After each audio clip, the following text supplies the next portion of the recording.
जय श्री राम। आदाब, सत श्री अकाल। मैं संजय द्विवेदी आज चर्चा करूंगा उपचुनाव को लेकर। निष्पक्ष चर्चा। देश कैसे चल रहा है, देश को कैसे चलना चाहिए। भारतीय जनता पार्टी एनडीए 2 साल तक तो मोदी रहे, आज एनडीए सरकार पुनः बन गई है। पिछले 10 सालों में चुनाव के संबंध में क्या रहा, उस पर चर्चा मैं करने जा रहा हूं।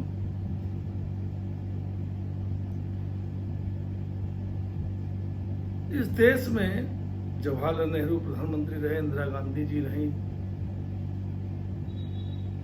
मोरारजी देसाई रहे, लाल बहादुर शास्त्री थे, माननीय अटल बिहारी वाजपेयी रहे प्रधानमंत्री, मनमोहन सिंह जी 10 साल प्रधानमंत्री रहे 2004 से 2014 तक। सबकी नीतियां अपनी अपनी थी, सिद्धांत अपने अपने थे। किस तरह से सबका एकजुट था, एक संकल्प था कि इस देश को किस तरह खुशहाल बनाया जाए, यहाँ की जनता की समस्याओं कैसे सॉल्व किया जाए। सबके अपने अपने नारे थे। जैसे लाल बहादुर शास्त्री ने जय जवान जय किसान, उन्होंने किसानों की तरफ पूरा ध्यान दिया, जनता की तरफ ध्यान दिया। इंदिरा गांधी थी, उनके भी नारे थे।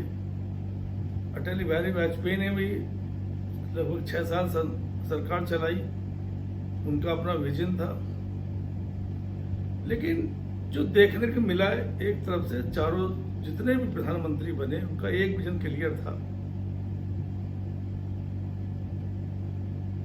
कि कहीं भी मनमुटाव नहीं होना चाहिए, या सांप्रदायिकता नहीं फैलनी चाहिए, या संप्रदाय की बात नहीं होनी चाहिए, संप्रदाय विशेष की बात नहीं होनी चाहिए।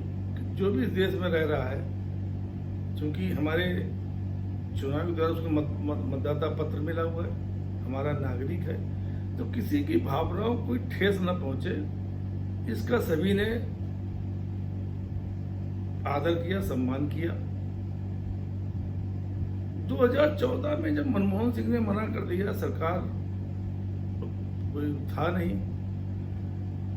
आप ये देखिए कि माननीय बीजेपी ने माननीय मोदी जी को जो है अपना प्रत्याशी बनाया। मोदी जी ने अपने वक्तव्य द्वारा, अपने सार्थक प्रयासों द्वारा, अपने वचनों द्वारा, अपने वायदे द्वारा, जो भी वायदे किए उनके द्वारा इस नौजवानों में, महिलाओं में, माताओं में एक उत्साह जागृत हुआ। उनको लगा कि नहीं, 10 साल कांग्रेस में रहा या इससे पहले कांग्रेस सरकार चलाई, शायद कुछ नया होगा। ये सोच के सरकार चलाई गई, सरकार आई। 2024 तक सरकार ने इस देश में राज्य किया।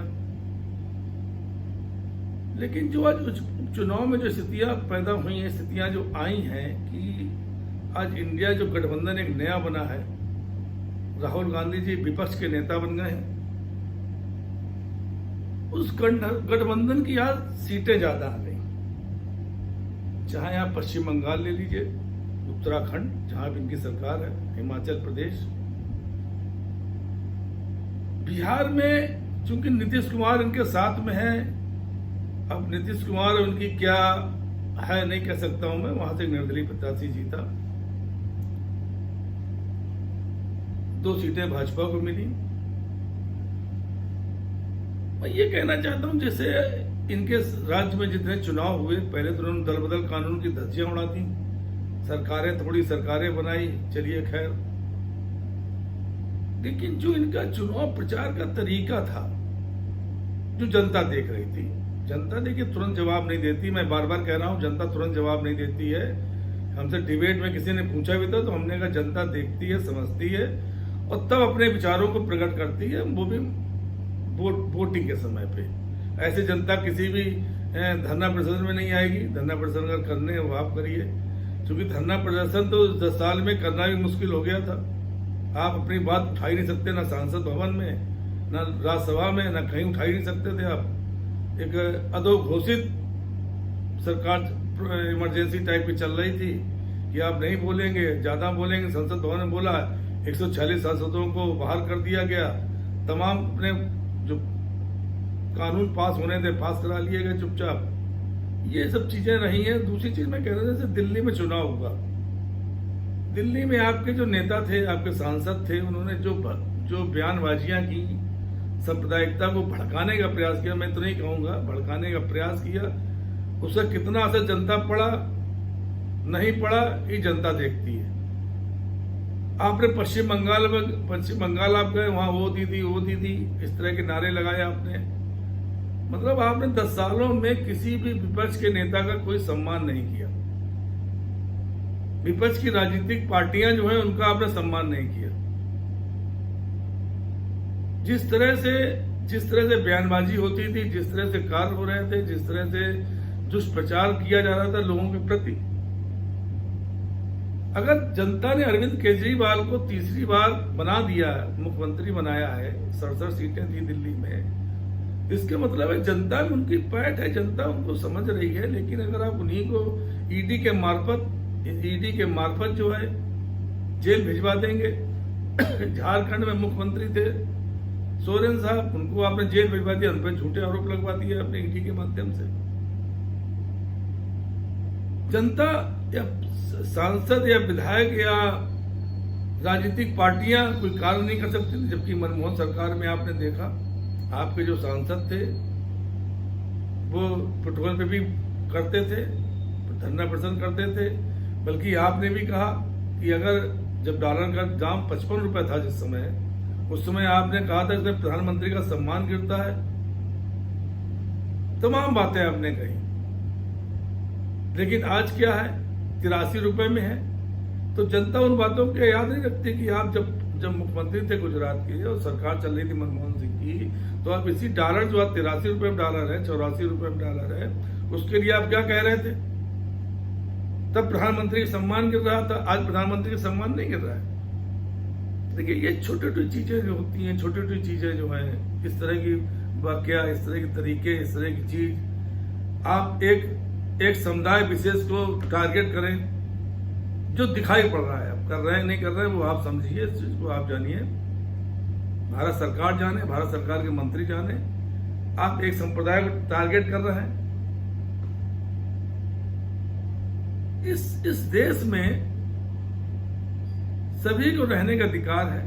मैं बाला साहब ठाकरे कहते थे, उनके मुझे भाषण याद है कि अगर राष्ट्र विरोधी कार्य कोई कर रहा है, चाहे वो हिंदू, चाहे मुसलमान हो, चाहे सिख हो, चाहे ईसाई हो, वो राष्ट्रद्रोही है, उसको हम राष्ट्रद्रोही मानेंगे। सच्चाई है ये कि अगर हमारे देश में कुछ 40 करोड़ जनता है, तो हम जनता पे, पूरी जनता पे विश्वास अगर करने लगेंगे या एक वर्ग विशेष पर विश्वास करने लगेंगे, तो शायद ये देश में साम्प्रदायिकता, सौहार्दपूर्ण वातावरण रह ही नहीं पाएगा। जब सौहार्दपूर्ण वातावरण नहीं रह पाएगा, जब आपस में क्लेश होगा, तो निश्चित दंगे बढ़ा सकते हैं, भड़कने के चांसेस होते हैं। अब मुझे नहीं पता कि दिल्ली में जो दंगे भड़के थे वो किस वजह से भड़के, मुझे नहीं पता। ये तो आपकी दिल्ली पुलिस की रिपोर्ट होनी चाहिए, किसकी वजह से भड़के थे, किसकी वजह से नहीं भड़के थे। नोटबंदी आपने की, आपने कहा साहब आतंकवाद हम खत्म कर देंगे, जीएसटी लागू की आपने। ये मैं इसलिए बता रहा हूं आपको पुनः कि जो आपने 10 साल में कार्य किए जनता के लिए, जनता को क्या फायदा हुआ, क्या नहीं फायदा हुआ। लॉकडाउन आपने एकदम से लगा दिया।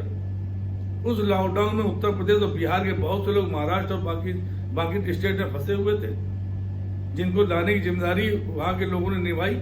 मैं प्रशंसा करूं उद्धव ठाकरे जी की, उन्होंने प्रयास किया, लोगों को भेजा। ट्रेनें बंद हो गई थी, फिर ट्रेनें चालू हुई 2-1 दिन के लिए, तो उन्होंने तो भेजना शुरू किया।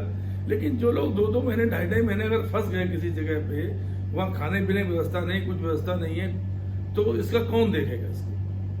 तो ये जो आपने तीनों चीजें लागू की, जीएसटी है, आपका नोटबंदी है, इससे लोगों को, लॉकडाउन, इससे जनता को बहुत दिक्कत हुई। आज जनता देख रही है महंगाई, बेरोजगारी, इस पे आपके किसी मंत्री को कोई जवाब नहीं आता, ना आपका कोई जवाब आता है। आज 80, 240 रुपए, 250 रुपए, 300 रुपए के लहसुन है, प्याज के दाम बढ़े हुए हैं। उस समय तो जब प्याज के दाम बढ़े थे, ज्यादा नहीं थे, तब भी आपके लोग प्याज लेके गले मारा डाल के प्रदर्शन कर रहे थे। और माननीय मनमोहन सिंह की सरकार थी, नहीं रोका किसी को। आपने महंगाई का विरोध करके, महंगाई की मार बहुत है अब की बार मोदी सरकार, भ्रष्टाचार बहुत है अब की मोदी सरकार। जनता ये भी देख रही कि आपने जो वादे किए थे 10 साल पहले, उनमें कितना इम्पैक्ट आया। उनमें इम्पैक्ट कुछ नहीं आया। आपने भ्रष्टाचार खत्म करने की बात की, भ्रष्टाचारी जितने थे जहां जहां आपने संशोधन उठाए, चाहे महाराष्ट्र लीजिए चाहे पश्चिम बंगाल लीजिए, आज महाराष्ट्र है, महाराष्ट्र में शिवसेना से आपका गठबंधन चल रहा, 30 साल पुराना था। आपको पार्टी तोड़ने की क्या जरूरत थी?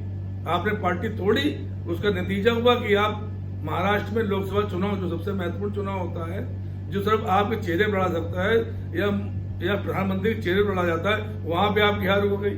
उत्तर प्रदेश में आपकी हार हो गई, पश्चिम बंगाल में आपकी हार हुई, राजस्थान में हार हुई आपकी। इसके पीछे अगर आप जाना चाहें तो आप देख सकते हैं, इसके पीछे जो ये हमने कारण गिनाए आपको। आज संविधान की रक्षा कहाँ हो रही? आज दल बदल कानून की क्या महत्व है? आप सरकारें बनाने लगे, क्या महत्व है संविधान का? लोकतंत्र उसे कहते हैं जिसमें सभी पार्टियां, जैसे पिछली सरकारें थी, अटल बिहारी वाजपेयी की थी, मनमोहन सिंह की थी, सबकी सरकारें थी। अगर कोई जरूरत होती थी, विपक्ष को जरूरत होती थी, तो वहां के विपक्ष के नेता अटल बिहारी वाजपेयी हमारे थे, पूर्व प्रधानमंत्री जी। उनको कोई दिक्कत आई, माननीय राजीव गांधी जो प्रधानमंत्री थे, उन्होंने उनकी मदद की। तो इस देश में इस सौहार्दपूर्ण वातावरण से जनता खुश रख के ही चीजें चल सकती। आज उपचुनाव हुआ, आपकी 3 सीटें थी पश्चिम बंगाल में, वो भी आप हार गए। आप उत्तराखंड हार गए, हिमाचल हार गए। तो ये चीजें जो हैं, ये क्यों हार हो रही है आपकी? आज देखा जाए तो 13 में 10 सीटें आज गठबंधन ने जीत ली, एक भी निर्दलीय जीत गया। और निर्दलीय क्यों जीता? जनता दल युवा का गठबंधन जब है तो निर्दलीय कैसे जीत गया? ये तो नीतीश कुमार जी को आपसे पूछना चाहिए, मैं नहीं पूछूंगा। तो ये स्थितियां जो बता रही हैं कि आपकी जो महंगाई, बेरोजगारी, लोकतंत्र, संविधान, इस पे जो आपका जो है न बोलना न बात करना, इस वजह से ही जो मैं देख रहा हूं, जो निश्चित बात है, उपचुनाव में आपकी बुरी तरह हार हुई। अब आने वाले जो विधानसभा चुनाव हैं, अगर गतिविधियां चेंज नहीं हुई, तरीके चेंज नहीं हुए, तो आने वाले जो विधानसभा चुनाव जो 4 राज्यों में होना है, तो वहां भी स्थिति यही होगी आपकी। एनडीए, अब चूंकि एनडीए बन गया है, एनडीए की स्थिति वही होगी और इंडिया गठबंधन जीतेगा। तो जब तक आप देश की जो हमारे देश की में जो जनता रह रही है, उसको क्या सुविधाएं चाहिए, जो भी प्रधानमंत्री या सरकार इस पे ध्यान नहीं देती है, तो निश्चित जान लीजिए धीरे धीरे जो जनता है, धीरे धीरे हटा देती है। इमरजेंसी लगाई इंदिरा गांधी ने, 77 में हरवा दिया था, खुद हार गई थी, लेकिन उसी जनता ने 80 में जिता के दिया, 80 में जिताया। तो ये जनता है। जनता आपकी नीतियों का अंदर विरोध करेगी, वो कभी सामने नहीं आती है। इंदिरा गांधी का विरोध हुआ, इंदिरा गांधी इमरजेंसी लगाई, उनको खुद स्वयं हार गई और सरकार उनकी चली गई। मोरारजी भाई प्रधानमंत्री बने थे, वो 2.5 साल सरकार नहीं चला पाए, अलग मैटर है। आपस में फूट की वजह से सरकार नहीं चल पाई, 80 में दोबारा चुनाव हुआ और पुनः वो जीत गई, वो अलग मैटर है। लेकिन आज 10 सालों में जो हुआ, अगर तीसरी बार आपको एनडीए के रूप में अगर आपने शपथ ली प्रधानमंत्री की, तो मैं तो पिछले 10 सालों में देख रहा हूं कहीं महंगाई, बेरोजगारी की बात ही नहीं हो रही है। कोई बात ही करना नहीं चाह रहा। सांसद चलती है, सांसद भवन में भी कोई बात नहीं होती, ना राज्यसभा में कोई बात होती है, न आपकी तरफ से कोई आता है। जब आपसे बात की जाए, मंत्रियों बात करते हैं तो कहते हैं सब चंगासी। कहीं महंगाई नहीं है, कहीं बेरोजगारी नहीं है, हमने ये कर दिया, हमने वो कर दिया, हमने ऐसा कर दिया, हमने वो कर दिया। तो इस तरह से सरकार चला के जो है, प्रधानमंत्री बनके या मंत्री बनके जो है, देश की अगर सेवा ना हो पाए, तो धीरे धीरे जनता जो है, धीरे जो आपको ऊंचाई दी थी, उसी नीचाई से जनता धीरे धीरे आपको नीचा लाना शुरू कर देती, जो चुनाव में दिखाई पड़ा।